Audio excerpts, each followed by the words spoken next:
Can you believe it, my friends? We have reached the end of another year, and given how crazy 2021 has been, I'm not saying I'm going to miss it. But what I will say, when it comes to professional wrestling and when it comes to AEW, well, my word, it's been a hoot. And of course, we still have a few more weeks to go, so there may be some amazing things that we are going to see. But I have chosen today to take my finger of power, which is not a euphemism, and give the good bits up and the bad bits down for AEW throughout 2021 till around about mid-December.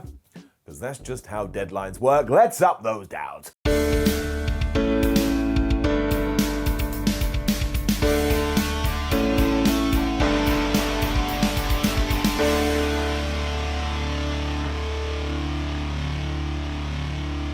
We shall start with the man who was basically front and center for all of AEW's programming in 2021, and we'll just give him one hell of applause, and I am talking about Kenneth Omega. There are still some voices out there who like to claim otherwise, and hey, it's a free country, it's a free world, you can do whatever the hell you want, but I truly think that not only is Omega one of the best wrestlers of the last 12 months, not only is Kenny Omega one of the best wrestlers of the modern generation, but when I sit down and I properly ponder it, he's probably one of the best wrestlers ever. And this is even more ridiculous when you learn that over the last year, he has been dealing with some serious injuries, which makes his performances even more impressive. And also he had that heel character with his stupid beard, and he was just the ultimate goof, but then he got in the ring and he backed it up with true proper wrestling skills.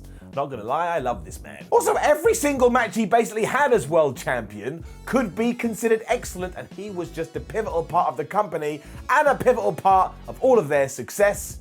I'm genuinely intrigued to see what happens when he does come back, because I smell face turn. But as of right here, right now, it is getting it up. His run also ended exactly like it should have done, because he put over Hangman Adam Page and made him the champion, and obviously that has to get up as well. I mean, seriously, if we look through 2021, there may be some other stories that are comparable, but they haven't been going for 3 years, which is what has happened with the Cowboy, and quite literally, we saw him go up, and we saw him go down, and we saw him be sad, and we saw him be an alcoholic, and we were with him with every step of the way to the point when he did finally win the big one. It was like, you're not crying, I'm crying, other way around, it's not me. And this is all wrestling is. He had struggles, he made mistakes, but eventually he was able to get back on his feet and do something that most fans wanted to see him do.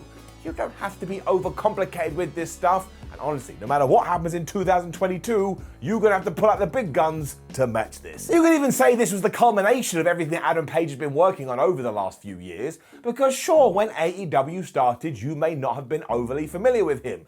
And this is also true of the 4 pillars when it comes to All Elite Wrestling, and I'm talking about Sammy Guevara, MJF, Jungle Boy, and Darby Allin, and when you put them all into one big mush ball, they are getting a massive up. I mean, for starters, these guys just don't have bad matches either, but they've also evolved over the last 12 months or so. MJF is probably the best heel in professional wrestling. Darby Allin is just like this weird magnet that draws people to him. Jungle Boy has this new edge, you're like, I see what you're doing here. And Sammy Guevara has been a damn good D&D champion. So not only is this great for them, but it's also great when you start looking 2, 5, 10 years down the line, because as the tippity top stars move on, you will have these type of chaps ready to go, and once again, that's how you build a wrestling promotion. I mean, what do you think one of the reasons WCW died was? They didn't have any kind of future plan. It's also been the idea since day dot, so to see it come to fruition is just absolutely lovely. And listen to me, it's like I'm a proud parent and I popped out all of these 4 boys, and now I'm very happy with their accomplishments. And that's a very weird thing to say,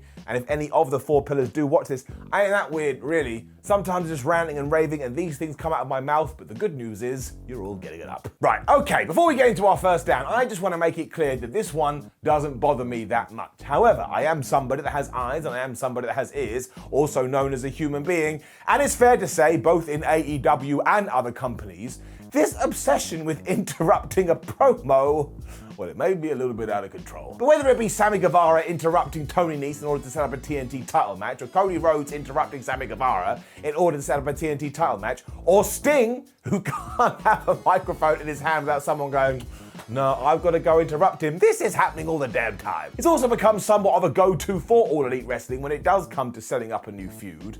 And while I think this is the most minor of all the gripes, I do have a Twitter feed and I do see your messages, and I believe that you and I are one, and I should be a conduit for you, so I shall give it a down. Because yeah, I get it. If you probably go through every single episode of Dynamite in 2021, this likely happened every single time, to the point that on both WWE and AEW Ups and Downs in 2022, you just know I'm going to introduce the interruption counter. And let's instantly turn that frown upside down, because 2021 will always be remembered when the unthinkable happened. That little munchkin CM Punk returned to professional wrestling. And I genuinely thought this would never happen before it actually did happen, and also the way that we went about it. Let's be serious for a second. This is one of the greatest comebacks ever. I mean, the music, the reaction, the emotion, the promo, and the constant noise that just kept getting louder and louder. And people weren't doing that for fun. They were doing it because they couldn't believe their eyes, and they were just so damn happy. I know some people now are like, oh, CM Punk should have gone straight into the main event scene, but I say poppycock to that. One of my favorite things about the entire year was the CM Punk wrestles a bunch of young dudes tour, and also wrestles a bunch of other people you never thought he was going to wrestle. We also used this to tie into the feud with MJF, and while I can't comment on that now in terms of the whole thing because I haven't seen the finish, they could honestly just sit down and end it by playing a game of chess, and I'd already go, well, I thought that was pretty good, because for the promos alone, my word. I mean, you just know it's going to have a wonderful payoff, and I'll be honest with you, I still can't believe any of this happened. To the point, before I recorded this entry, I watched CM Punk's return again, and it will still get you. Warm and fuzzy vibes, right in the tum-tum, to the point, it doesn't just get an up, it gets the golden up. Let's continue that as well, because do you remember at All Out 2021 when Adam Cole debuted? We all went, oh man, isn't wrestling so great? And then 3 seconds later, so did Bryan Danielson. And then you debuted and I debuted in my pants. No, not in my pants. Oh man, I didn't mean to say that. Flub me, that's embarrassing. I mean, quick, look over there, double debut. But come on, man, how great was this? It was like a Reddit thread come to life, and the cojones on Tony Khan for doing this, because anybody could have gone, well, when I look at the business numbers, I think it makes sense to spread them out. And sure, you could argue that, but was it as fun and was it as entertaining as this? Of course it wasn't. To the point that the ending of All Out 2021 may very well be one of the best endings of a pay-per-view ever. It's just a situation that may never happen again, and I'm so happy that I got to see it live and make so much noise at the time that I woke my neighbors up. And also, here we are months later, and not only is Adam Cole a heel, but so is Bryan Danielson. So we are just living in this wrestling universe where you never know what is going to happen, and that's the life I want to lead. To the point, that's right, once again, it doesn't just get an up, it gets the golden up. 2 golden ups, what the flop. If we do turn the clock back a little bit to the past, though, you already know what we do have to talk about, and it was a massive disappointment, although I still stand by the fact some people going, oh my gosh, this killed AEW was a little bit too much, but sure, it was quite disappointing. Because yes, the ending of Revolution did not go to plan, and the real shame with this one is that now everybody has forgotten that before we got to this poof instead of an explosion, Jon Moxley and Kenny Omega basically killed each other in a barbed wire deathmatch life of love. However, it's 100% true that the pay-per-view was sold on what was going to happen after this match, and the fact that somebody was going to get blown up. And when Jon Moxley was lying in the ring, and Eddie Kingston, his new friend, came down to save him, we did just get sparklers. I mean, there was no pyrotechnics, it was just a little bit of a boom, and that was it. And poor Eddie had to lay there like, oh my gosh, I'm hurt, even though nothing had actually happened. And the truth is that this isn't the last time it will go down in professional wrestling, because that's just how life works. But I admit it, I too was disappointed. But who do we point the finger of blame at? I mean, the pyrotechnic guys, I suppose. The point being is getting it down. But how did AEW respond to this? Do you remember? They raised an eyebrow and they went, we really screwed up there. And they laughed at themselves. And I thought that was just wonderful. The stars Mox and Eddie were allowed to become the ultimate babyfaces by going, oh man, didn't we look stupid? And then Kenny Omega and Don Callis continued this with one of the most ludicrous and ridiculous promos I have ever seen in my life, including Kenny Omega lying on the floor and going, 69 me, Don, 69 me. I mean, who saw that coming? It just served as a great reminder that taking shots at yourself, both in real life and the world of wrestling, is far better than going, well, maybe if we don't mention it, everybody will forget, because nerds and geeks like you and me never forget.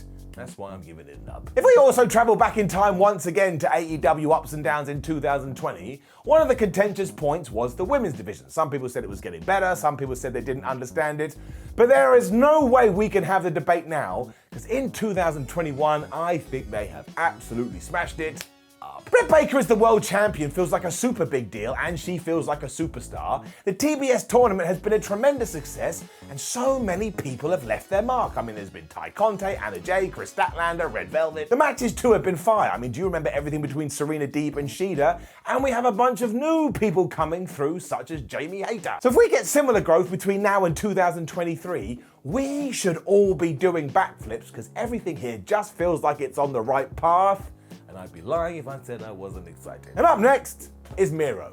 Just that, Miro up. I mean, what else do I really need to say? I mean, his arrival as the best man, game-playing guy was a little bit weird, but over the last 12 months, he has transformed into the Redeemer and just taken all the good things inside himself and allowed them to explode into the world. I mean, he had one hell of a title run, and he's never had a bad promo, and I don't think he's ever had a bad match. Also, when he does turn up, everyone's like, oh my gosh, it's Miro, he's gonna kill someone. So basically, all my dreams came true, and I shall stand by him forever. Which brings us to our final down, and once again, this isn't something that's going to end your pro wrestling life, but I do think it's fair to point out that there have been a few storylines that have gone on, and they've gone on, and they've gone on, and then they haven't really had an ending, so you go what? Because as much as I love Matt Hardy and Orange Cassidy, you could totally say, is their program still going on? And if it is, what was the finish? And of course, we had Frankie Kazarian, who was the elite hunter, and one day he just decided he didn't want to hunt the elite anymore. And you have the flip side of this too, because some feuds didn't go all that long,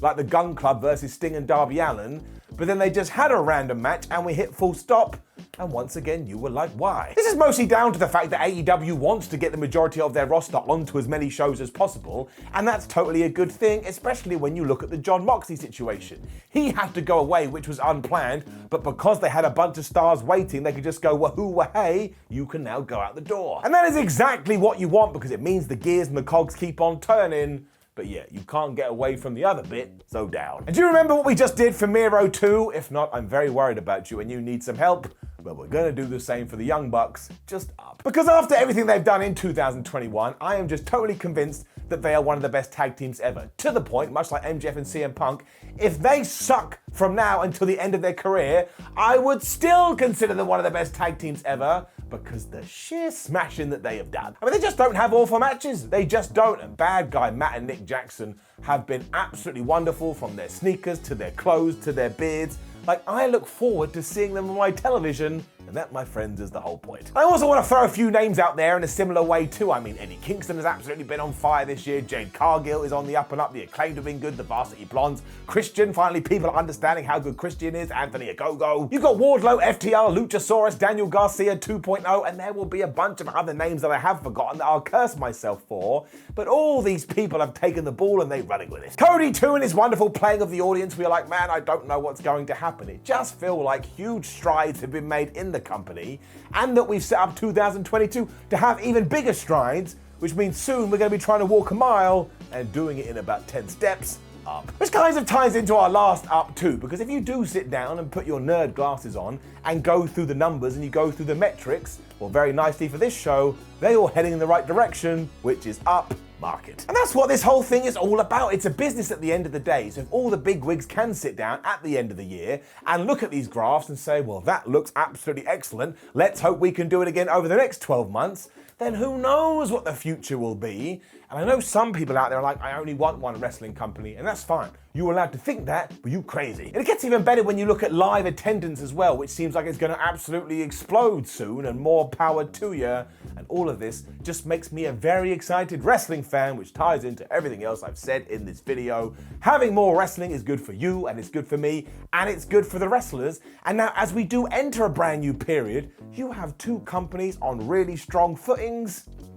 How can that be a bad thing? Now, please do leave a comment below and let me know other ups and downs that I may have missed. And for the people that go nuts, that's intentionally so. I can't cover every single thing that's happened because this video will go on for 7 hours, but you can by, again, doing it in the comments. Like the video, share the video, and subscribe. Head over to whatculture.com where you can read articles like this with your eyes. Make sure you come follow us on social media. And we have a ton of other videos. Watch one about AEW because I presume you like it. My name is Simon What Culture. Thank you for joining me as always. Make sure you have a lovely day. Make sure you have a good Christmas. Make sure you have a good New Year. And I'll see you very, very soon.